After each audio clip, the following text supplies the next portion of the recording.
আমি আর কি বলবো, আমি জমিতে কাজ করি, আমরা গরিব মানুষ, দিন করে দিন খাই।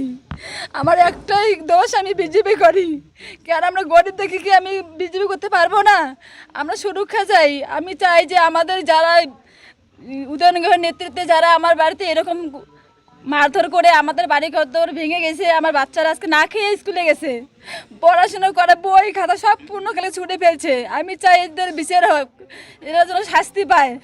আমি এটাই বলবো, আর কিছু বলার নেই আমার। আমি আর কি বলবো, ওদের গুন্ডা রাজনীতি।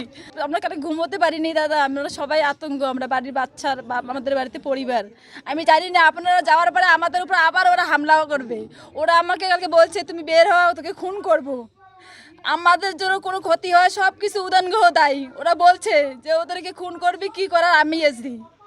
পুলিশ প্রশাসনকেও বিশ্বাস করি না। পুলিশ প্রশাসন পরে আসে, ফোন করার পরে আধা ঘন্টা 1 ঘন্টা পর আসে, ওরা বলে যাচ্ছি দিদি যাচ্ছি।